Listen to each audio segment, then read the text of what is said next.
میں سب سمجھ رہا ہوں، بنگالی بابا کا عمل اثر کر رہا ہے آپ پر۔ توبہ، کیسی بےہودہ بکواس کر رہے ہو؟ امی نے اسے جھڑکا تھا۔ جا رہا ہوں، کھانا بن جائے تو آواز دے دیجیے گا۔ بس جلتا کرتا کچن سے نکل گیا تھا۔ ربیل نے منہ بنا کر سر جھٹکا تھا۔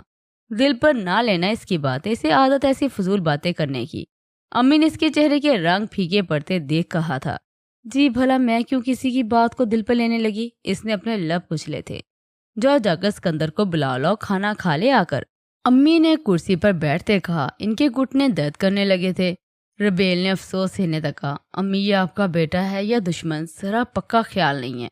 وہ گھوم کے ان کے پاس آئی تھی، گلاس میں پانی بھر کر گلاس انہیں تھمایا تھا۔ وہ کپ کپاتے ہاتھوں سے پانی کا گلاس لے کر آنکھیں موند کی تھی، پھر دھیرے سے گلاس اپنے لبوں سے لگایا تھا۔ اکثر ماں باپ کی پہلی اولادیں ایسی ہوتی ہیں، ان کو ماں باپ سے چھوٹے بہن بھائیوں کی جلد آمد کے باعث مکمل توجہ اور پیار نہیں مل پاتا۔ پھر انہی باتوں کا چڑچڑاپن ان کو اپنے ماں باپ کو دکھا کر مزہ آتا ہے۔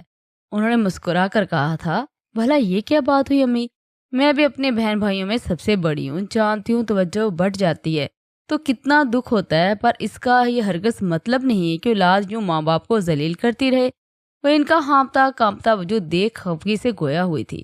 ہاں ٹھیک کہہ رہی ہو تم، پر کوئی تمہاری جتنی مثبت سوچ نہیں سکتا نا۔ میں ایسے ہی تو نہیں کہتی کہ تم ہیرا ہو، مسکرا کر محبت سے گویا ہوئی تھی۔ اچھا جاؤ اسے بلا لاؤ، امی نے گہری سانس لی۔ جاتی ہوں، وہ مرے ہوئے لہجے میں کہتی اس کے کمرے میں سے بلانے گئی تھی۔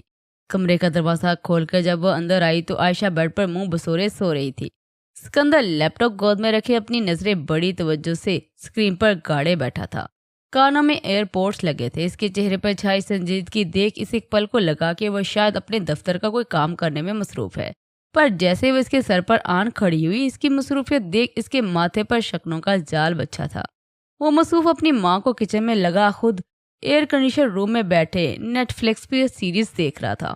وہ گہری سانس لیتی اپنا غصہ دبا گئی تھی۔ کھانا لگ گیا ہے، کھانے آ جائیں، اسے سنجیدگی سے کہا تھا۔ وہ اپنی جگہ سے ٹس سے مس نہ ہوا۔ ناچار اس نے اپنی 2 انگلیوں کو اس کے کندھے پر ٹکا کر کہا۔ اس کا کندھا زور سے ہلایا تھا۔ وہ چونک کر اسے کھا جانے والی نظروں سے گھورتا، لیپ ٹاپ کو ٹک کی آواز سے بند کر سائڈ پر رکھ کر اپنے کانوں سے جہاریت سے ایئر پورٹس نکالتا اس کی جانب مڑا تھا۔ کیا تماشا لگا رکھا ہے؟ سکون سے بیٹھا اچھا نہیں لگتا میں؟ اس کے ماتھے کی رگیں ذرا سی بات پر تن آئی تھی۔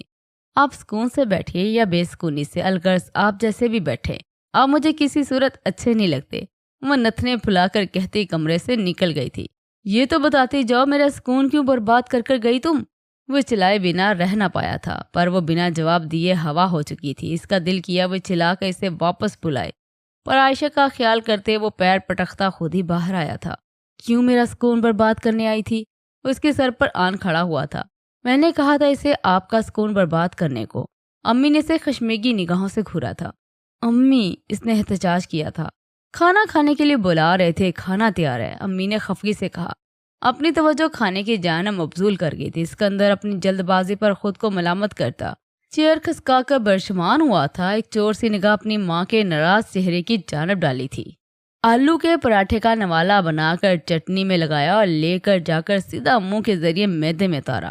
واہ واہ واہ امی، آپ کے ہاتھوں میں تو جادو ہے، اتنا لذیذ کھانا آپ نے بنا کیسے لیتی ہیں؟ اپنی ماں کے خفگی دور کرنے کی خاطر وہ معمول سے ہٹ کر کھانے کی تعریف کرنے لگا۔ زیادہ مکھن نہ لگاؤ، خاموشی سے کھانا کھاؤ۔ امی نے ساتھ ہی اپنا سر بھی جھٹکا تھا۔ یار امی، آپ بھی نا چھوٹے چھوٹے مذاق برداشت نہیں کر پاتی اور خفا ہو جاتی ہیں۔ وہ کھسکا کر کہتا ہے، خونخوار نظر مقابل بیٹھی دوشیزہ پر ڈالنا بالکل نہیں بھولا تھا۔